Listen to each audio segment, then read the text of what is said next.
The weekly Cybercrime and Business Podcast is brought to you by SurfWatch Labs. SurfWatch Labs delivers cyber risk intelligence solutions that help organizations understand the potential for cyber attacks, determine the impact to their business, and proactively address threats head-on.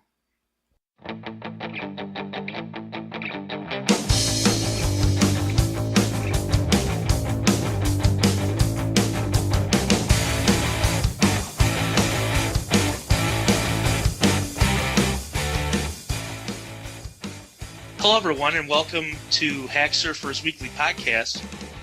Today's date is Friday, February 6, 2015.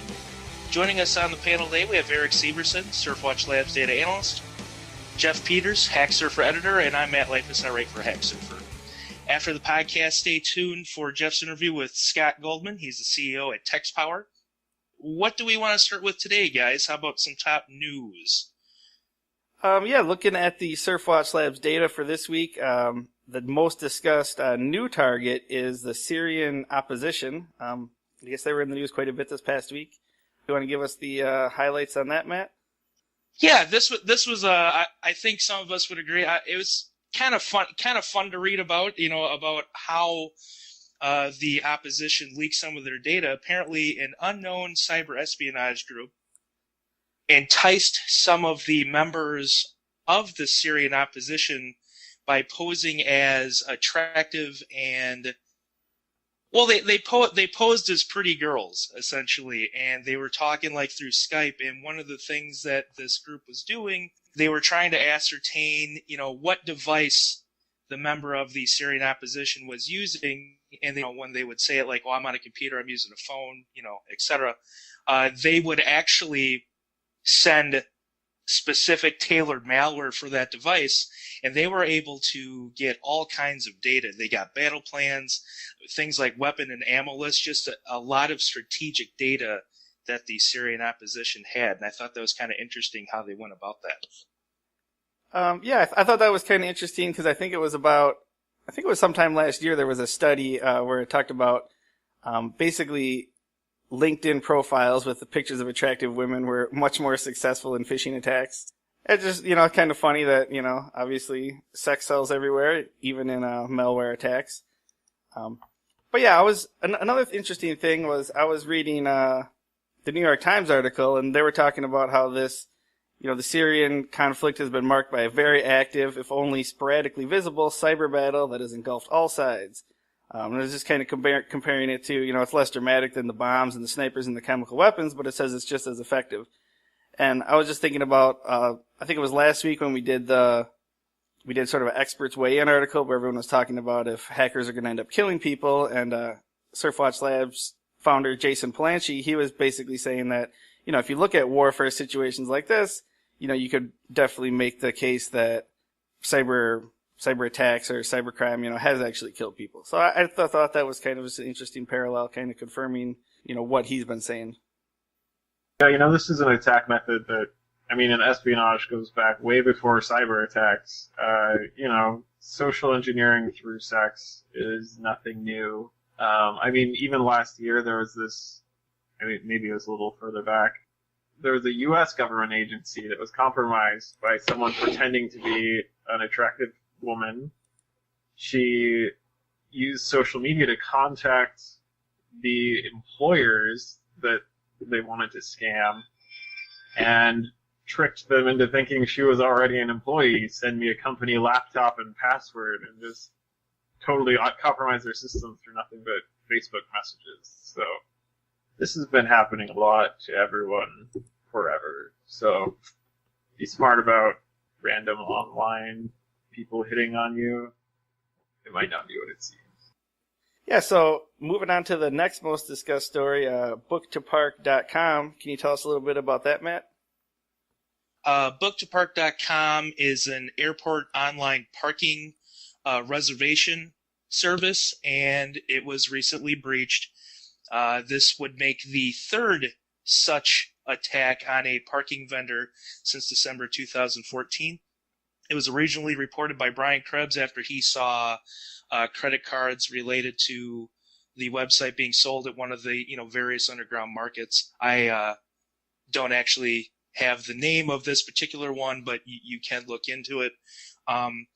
One of the big things here I thought was interesting was Krebs is saying that the same hackers that were behind the Target and Home Depot attacks are linked to this attack as well. Krebs has said a couple things like that recently, and it's because the cards are being sold at the same marketplace, which is the Riscator carding marketplace. Yep, that's it. And I'm not entirely sure about making that claim. I mean, they're sold at the same place, but the cybercrime world is such a complex ecosystem of in the economics now that there are people writing the malware, selling it, people using it, people doing the compromise, people getting the information from them and selling it on black market sites, and then you have mules using it. Like, they might be working together, I guess, but I don't know that it's the same folks, though. It's a complicated world, and all these guys, the Riscator folks, are Ukrainian, so it's hard to say. But it is, we've seen a lot of parking lot attacks recently. It's the third one in recent memory. Seems to be a fairly soft target, and then maybe because it's, connected to somewhere these people were traveling, it doesn't show up as a fraud alert if the card gets ripped off, because these places are near the airport and it makes sense for traveling professionals to have been there. So it's an interesting new trend for these places to be targeted that we've been focused on for a month or two now. Yeah, and you mentioned the two other companies that were attacked, Park and Fly and One Stop Parking. What's interesting in this Brian Krebs article is it says those credit cards were selling between $6 and $13, but the cards taken from Book to Park's site were going from $12 to $18, mainly because they're issued from European banks, which he says tends to sell for more. Yeah, so probably the biggest story of the week, couldn't it be one of the bigger stories of the year, is this breach at Anthem. You maybe tell us a little bit about that, Matt? Sure. Anthem is a health insurance company.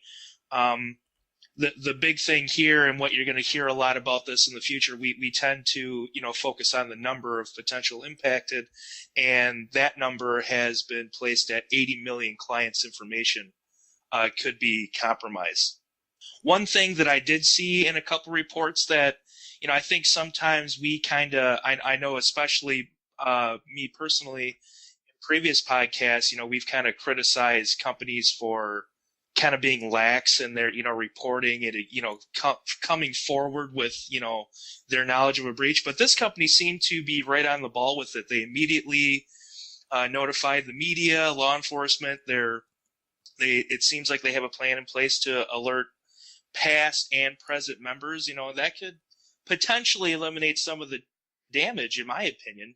And so I think it should be praised by that. But 80 million clients could have their information compromised. Yeah, 80 million is a really big number. And considering that we're talking about addresses, birth dates, and social security numbers being involved, it's a really bad number. But I do give them some credit, like you were saying, on the incident response level.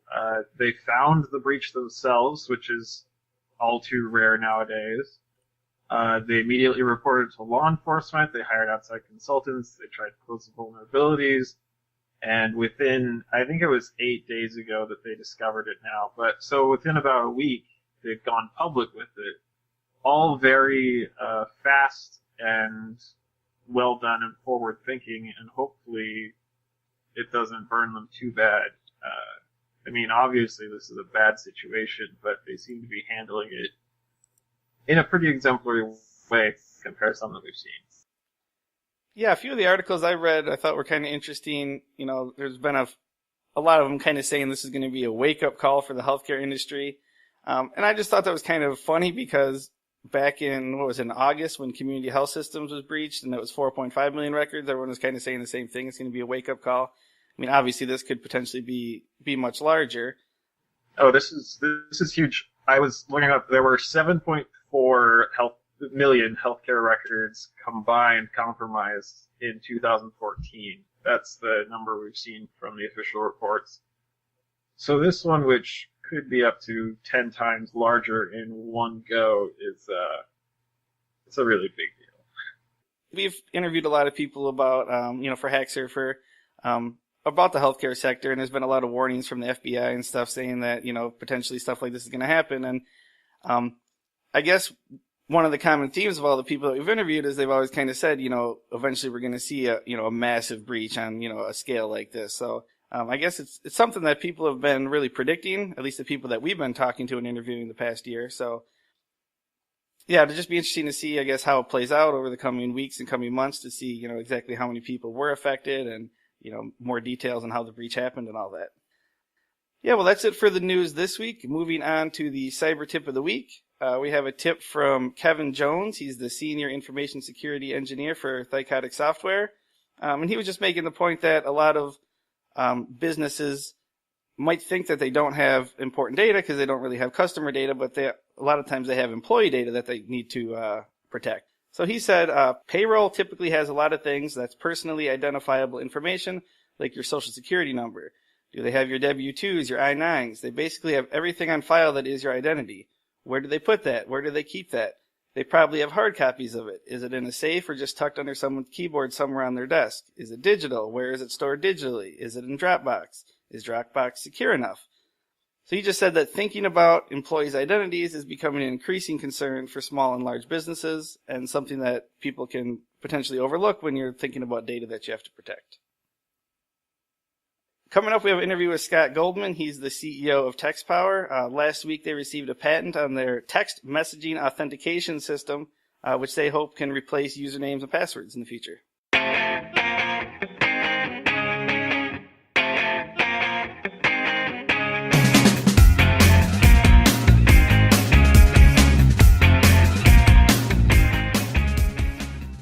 I think I spoke to you about a year ago. I think it was like May 2014. And I thought the idea of what you guys were doing was pretty interesting, and sort of flipping, I guess, the conventional two-factor model. But wondering if you could explain that to the listeners quickly. Sure. Now, what we have done is, and what is now patented, we just received our patent for this process last week, in fact. We have turned the traditional SMS-based two-factor authentication model, we like to say right side up. Some people would say upside down. But the way that works is that instead of a text message being sent to your phone with a code in it that you then have to enter into a field on a web page, both of which are insecure, both the open field on the web page and having a code sent to your phone, we actually turn that model in the other direction, and we display the code on the web page in clear text when you are logging in during the authentication process, and you then text that code from your cell phone into our system. We make a secure connection to the server on kind of a back channel that keeps everything out of the browser environment, and thus eliminates man-in-the-middle, man-in-the-browser attacks, because there is no middle, because the browser is not involved. And in addition, we take advantage of the security involved in sending a text message from a phone, which actually checks a couple of steps along the way, including the UDID, or what would colloquially be called the fingerprint of that individual device. So the carrier looks at the fingerprint of that device and checks to make sure that that fingerprint matches the cell phone number that is supposed to be assigned to it. If those do not match, such as in the case of someone trying to spoof a number, if those don't match, then the carrier does not process the message and frequently would shut down that phone altogether with that fingerprint. And as a result, no authentication can occur because the text message never even gets to us. So it's a very secure system. It's easier for websites to implement, and it's also less expensive on top of everything else. So all in all, we think we've got a better mousetrap. And as I said a moment ago, this process was patented just this past week. Yeah, I'm curious to hear, I guess, how people are sort of responding to you guys. I think last time we spoke, at least I got the impression it was sort of a fairly new thing you guys are rolling out. So I'm just wondering, I mean, I think it's pretty cool, but just wondering, are you getting businesses or consumers or anybody kind of on board with this? Yeah, thanks. So we think it's pretty cool, too. We had been, frankly, reluctant to promote it to too much of a degree, so we don't have any users currently. There were two reasons for that. The first one, of course, was that we wanted to make sure that the patent came through. And the second reason was that we were working on a product in the background that is based on the TextKey platform. And that product is called SnapID, one word, SNAPID. And the wonderful thing about SnapID is that it takes this all to another level. And what SnapID does is not only makes the logins more secure through this authentication process that we just patented, but as a result of some additional technologies that we've added, you can eliminate completely any ID or password from a website. So in this scenario, you would go to a website where there would normally be a user ID and password field to enter. We envision a button that would say sign on with SnapID. You click that button, a code, a one-time password appears on that web page, and you text that code in from your pre-registered cell phone, and it would simultaneously log you in and authenticate you at the same time. And as a result, we've eliminated a lot of the problems that websites face in creating user IDs, people remembering them, password resets, customer support calls, etc. So we really were reluctant to release a lot of information about this or to actively market it until we had finalized development of the SnapID product that was based on the patented TextKey technology. Yeah, a couple weeks ago on our podcast, we had on Hoyos Labs, and they were doing sort of trying to use biometrics, I guess, to eliminate passwords. And then I saw an article this a couple days ago about the U.S. military, funding research into cognitive fingerprints, kind of to replace passwords as well. So, and then obviously TextPower, and I'm sure there's other companies as well. So it seems that there's a lot of movement to sort of replace passwords, and I guess in my mind, it seems like a great idea, but I'm just wondering, realistically, is that something you think that's going to happen at a large scale anytime soon, or do you think it's still more of a kind of niche thing with certain enterprises? It's a very interesting question, and I do think that when you look at password replacement and envision that from the standpoint of biometrics, I do think that is probably more of a niche application than the type of application that we are talking about. Biometrics, by definition, require other input devices, and you might need to scan your iris through the camera in your computer or your phone, and fingerprint readers and so forth. And I guess the other aspect of it is if your fingerprint or your iris biometric file is somehow hacked or stolen, where does that leave you? You can't change any of that, so you really might be in a compromised position. The way that we see SnapID in particular in terms of eliminating a user ID or password, if you can envision having your own personal numeric keypad that you can take with you from computer to computer, and rather than having a user ID or password to log into any website, a code pops up and you enter a number on that numeric keypad and click the submit button and you're then logged in. We see that as being a much broader potential application than a biometric application or some behavior-based alternative to passwords. So, looking at that metaphor that I just described, the magic that would make that all work is the technology behind SnapID, and of course the keypad that you carry around with you all the time is your cell phone. And you don't need to have a smartphone. It will work with any type of phone. So the implications on a broad and international basis, in fact, are much more significant, we think, than a biometric replacement for passwords. If you're looking at the international market, if you look at China, India, and other countries that are not as smartphone heavy or smartphone centric, there is a huge installed base of phones that can send and receive text messages in addition to other functions that a smartphone can do.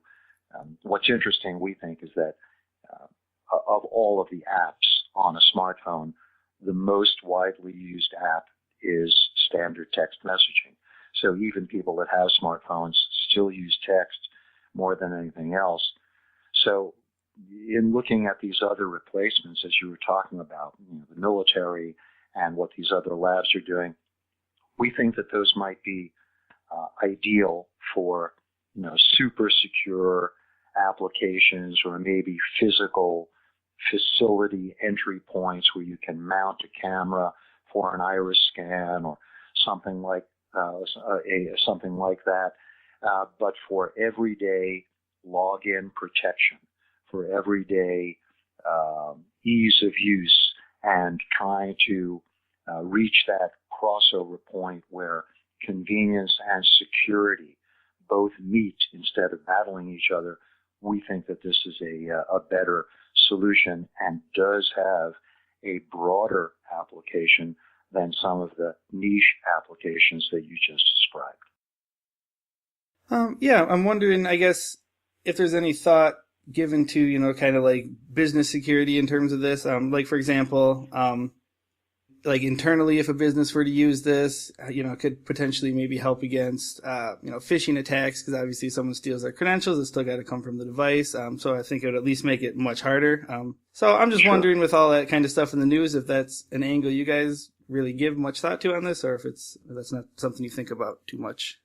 No, actually, we do think about that, and our plan is to get into that market. We think that there is a significant market potential in doing exactly what you described, protecting against, phishing attacks and things of that nature that would require, or, that man in the middle, man in the browser type attacks that occur, key logging attacks, all of those various intrusion mechanisms could be easily defeated by having a one-step login that requires the user to have a physical ownership, have physical ownership of a piece of hardware, in this case their cell phone, and to also have a PIN associated with it, which the user can choose whether the PIN would be prepended or appended to the one-time password that appears.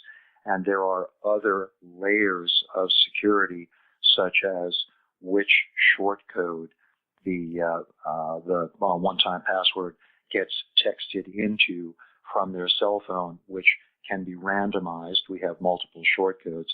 So with all of those various layers of protection, we think it presents a very good mechanism to help avoid things like what you just described, whether it's a phishing attack or a keylogger attack. The various layers, Jeff, it's kind of like having a security system for your house. You wouldn't just put a deadbolt on the door and consider that to be your entire security system. You'd probably want to have a perimeter alarm and a motion detector and a deadbolt, and maybe you want a dog inside, or whatever the case may be, but you're going to have multiple layers of protection. And the TextKey platform offers the same thing. It offers multiple layers of protection while eliminating those keylogger or man in the middle or phishing attacks. So we kind of view it in the same metaphor as a security system for a home or business. While it's never going to prevent a determined professional expert from getting in, it is certainly going to prevent 99.9% of the casual attacks that might try to break into your house. They're going to see how difficult it is, and they're going to go next door. So our job as a security provider for enterprises, websites, and so on is to get those people to go next door, go someplace else rather than breaking into the sites or the enterprise infrastructure that we protect. Is this something that people can implement now if they wanted to, or is there a sort of a timeline for, when some of this will be available? SnapID accounts are available now. You can go to our SnapID central registration site and you can sign up for an account. As websites become SnapID enabled, you'll be able to use that account on those websites. But until, of course, the website implements the security system on their end, having an account won't really do people any good because they're going to have both sides of the equation will have to be fulfilled. So, it's kind of like being the first guy on your block to have a fax machine. Are you going to be the first one to have one? And if so, who do you use it with?